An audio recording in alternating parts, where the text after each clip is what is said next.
Julius Migozi Ogamba,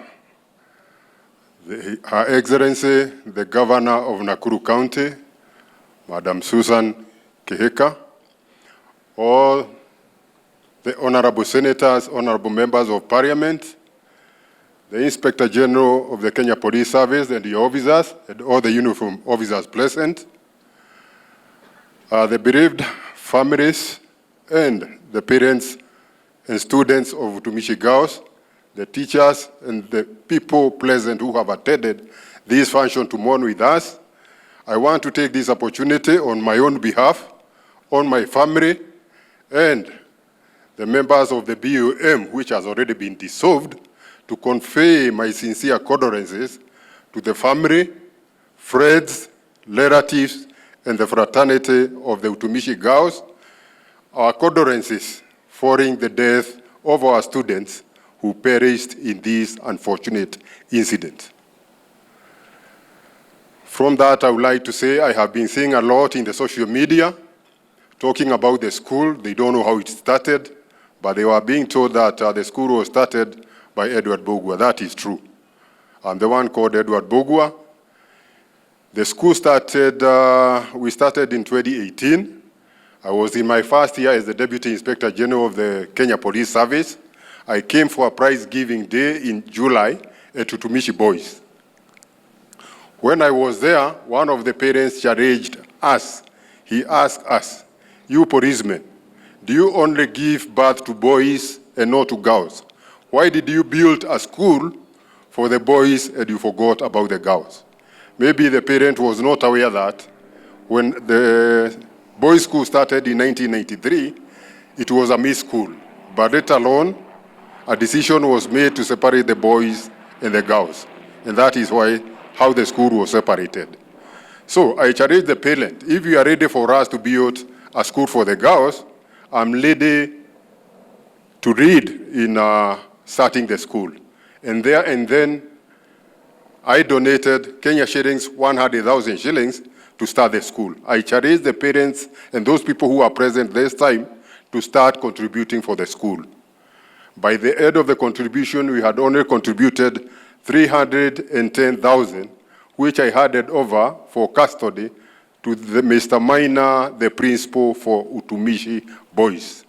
Later on, when I returned to the office, I wrote a signal to all my regional police commanders to sensitize the officers on the importance of having a girls' school. After some time, I saw that was not enough. The message was not conveyed in the manner which I expected the message to be conveyed. So I visited all the 8 regions, from northeastern to Nyanza, western, each and every region. Personally, I visited all those areas and talked to the officers, and their response changed, and they started contributing towards the girls. We started the construction of the school in September 2018.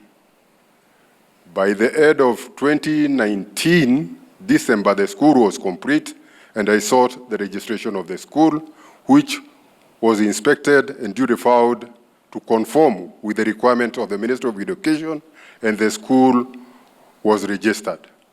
So we had our first intake in 2020, and we enlisted 96 girls that particular time. That's how the school started.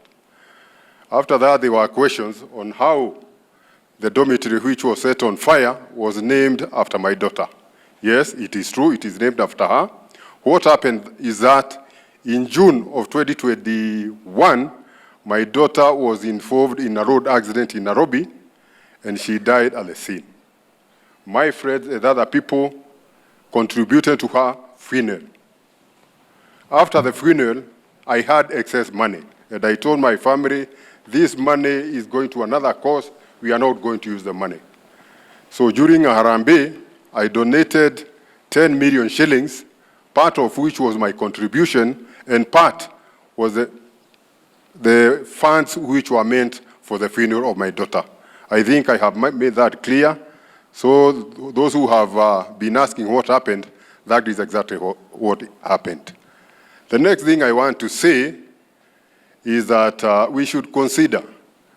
I'm not aware why a decision was made that the students should learn as a mixed school from standard grade 1 up to grade 9. But when to go to grade 10, they are separated. After that, they finish grade 12. When they go to the university, once again, they come together. Even at home, we don't separate boys and girls. If you have both, you keep in the same home. So we should consider why there is that idea of separating the girls and the boys. Me, myself, I would recommend that they should be trained together. The other thing I ask, and I don't think, maybe very few people, not more than 10 of them, who do not bear the blame of what happened. Not necessarily at Utumishi girls, even in other schools where we have had these things. Because myself, I'm to blame. I started the school, and this is why this thing happened. The BOM of the school was also to blame. Why? They never complained that they had been given excess students who they could not comfortably accommodate and even have the other facilities. We never complained, even though we are told. And also you, I'm challenging you, who, when you are told that there should be 100% transition from junior secondary to senior secondary. I don't think there is anybody, including our members of parliament, who petitioned the government to give them time so that we could build enough classrooms, enough dormitories to accommodate our children. So, even the clergy, you are still there. And even I can also blame you. You are the people who started boarding schools and even schooling. Was it not started with the missionaries? Bishop, am I speaking the truth? Yeah, so everybody here is to blame for what is happening. And we should check that and have dialogue, note what went wrong, because these are not the first fires to happen in our secondary schools. And then when we sit down and dialogue, we find the way forward. And when we find the way forward, we sit down and implement what we have found is the cause of the problem. Without that, we will be repeating, coming here, talking, and then without any progress. The other thing I think I would recommend is that we should have day schools. Those dormitories can be converted to workshop for training, and we should also try to make the schools within our area the best schools. But the problem is we don't have a good school in a certain area. So the student will travel from Nyanza, Migori, he wants to go to Alliance. Another one is traveling from Kapengoria, he wants to go to Mangu. But if there were good schools in that area, there would be no need of taking your child from the farthest head in Kware, taking her to Marada Boys in Nyanza.